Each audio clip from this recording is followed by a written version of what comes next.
મિત્રો ગુજરાત વેધર ફોરકાસ્ટમાં આપનું સ્વાગત છે અને હું છું સુરેશ। તો મિત્રો આજે આપણે આ વિડીયોના માધ્યમથી વાત કરવાના છીએ કે શું ગુજરાતની અંદર માવઠું થશે દિવાળી દરમિયાન। તો મિત્રો દિવાળી દરમિયાન ગુજરાતમાં માવઠું થાય તેવી આગાહીઓ જે છે તે યુટ્યુબમાં આવી રહી છે। તો મિત્રો તેની શું સત્ય હકીકત છે તે આપણે આ વિડીયોમાં જણાવવાના છીએ। તો મિત્રો વિડીયોને અંત સુધી બન્યા રહેજો અને ચેનલ ઉપર નવા આવ્યા હોય તો ચેનલને સબસ્ક્રાઈબ કરી લેજો। તો મિત્રો શું દિવાળી દરમિયાન ગુજરાતમાં માવઠું થઈ શકે છે?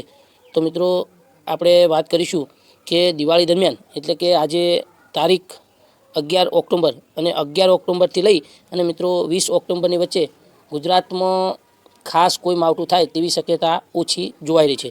એટલે કે મિત્રો અમુક વિસ્તારોની અંદર છૂટાછવાયા વિસ્તારોની અંદર અને સીમિત વિસ્તારોની અંદર અમુક વિસ્તારોની અંદર છાંટછૂટથી હળવા ઝાપટા કદાચ જોવા મળી શકે છે।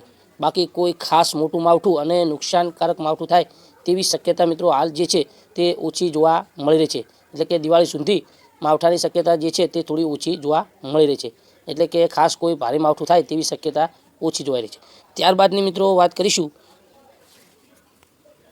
તો મિત્રો ત્યારબાદની આપણે વાત કરીએ તો 20 તારીખ પછી બંગાળની ખાડીના જે દક્ષિણ ભાગો છે અને દક્ષિણ ભારતના વિસ્તારો છે ત્યાં એક મજબૂત સિસ્ટમ બને અને આ સિસ્ટમ છે તે મિત્રો અરબ સાગર સુધી આવે તેવી શક્યતા લાગી રહી છે।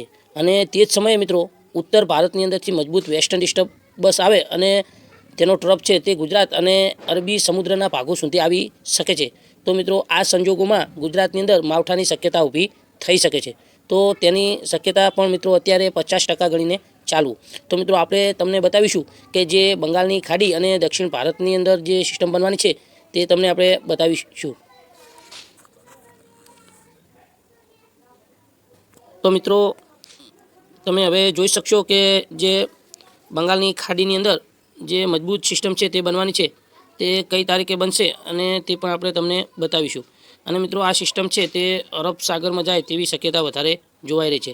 એટલે કે બંગાળની ખાડીના ભાગો પર અને જે દક્ષિણ ભારતના વિસ્તારો છે ત્યાં આ સિસ્ટમ સક્રિય થશે અને ત્યારબાદ આ સિસ્ટમ છે તે નીચી ચાલશે। એટલે કે જે દક્ષિણ ભારતના વિસ્તારો છે ત્યાં થઈ અને આ સિસ્ટમ છે તે મિત્રો અરબ સાગરની અંદર એન્ટર કરે તેવી શક્યતા લાગી રહી છે।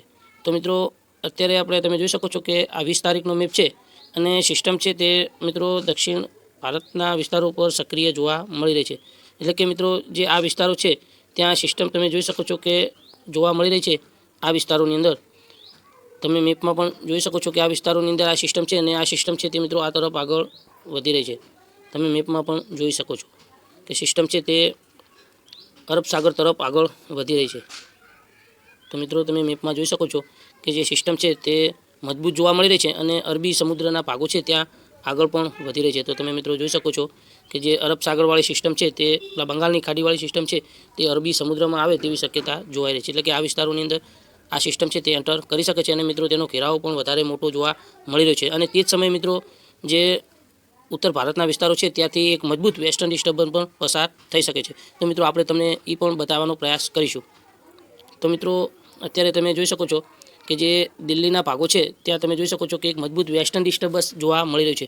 એટલે કે જે આ વિસ્તારો છે ત્યાં તમે જોઈ શકો છો કે આ વિસ્તારોની અંદર એક મજબૂત વેસ્ટર્ન ડિસ્ટર્બન્સ એટલે કે WD છે તે તમે જોઈ શકો છો કે જોવા મળી રહ્યું છે અને આ પણ એકદમ મજબૂત જોવા મળી રહ્યું છે। તો મિત્રો આ બંનેની જે અસર છે આ સિસ્ટમ અને WDની તે ગુજરાતમાં કદાચ જોવા મળી શકે છે। એટલે કે મિત્રો 20 તારીખ પછી જે 21થી લઈ અને 25 તારીખ કે 26 તારીખ સુધી આ વિસ્તારોમાં મિત્રો છે તે ગુજરાતના વિસ્તારોની અંદર આ WD અને આ સિસ્ટમની અસર છે તે જોવા મળી શકે છે। એટલે કે બંગાળની ખાડીવાળી સિસ્ટમ અને જે વેસ્ટર્ન ડિસ્ટર્બન્સની અસર છે તે 21થી 25માં કદાચ જોવા મળી શકે છે। પણ આની શક્યતા પણ મિત્રો જે છે તે 50% ગણીને ચાલુ। કેમ કે મિત્રો હજુ સિસ્ટમ પણ બની નથી અને જ્યારે મિત્રો આ સિસ્ટમ જે છે તે ઉત્તર ભારતની અંદર બરફની વર્ષા થશે ત્યારે મિત્રો જે સીધા પવનો છે તે ઉત્તર ભારતમાં થઈ અને રાજસ્થાન અને ગુજરાત તરફ આવે છે તેના કારણથી મિત્રો ગુજરાતની અંદર પણ ઠંડીનું પ્રમાણ વધશે। એટલે કે દિવાળી પછી ગુજરાતના વિસ્તારોમાં ઠંડીનું પ્રમાણ પણ વધવાની શક્યતા છે તે જોવાઈ રહી છે।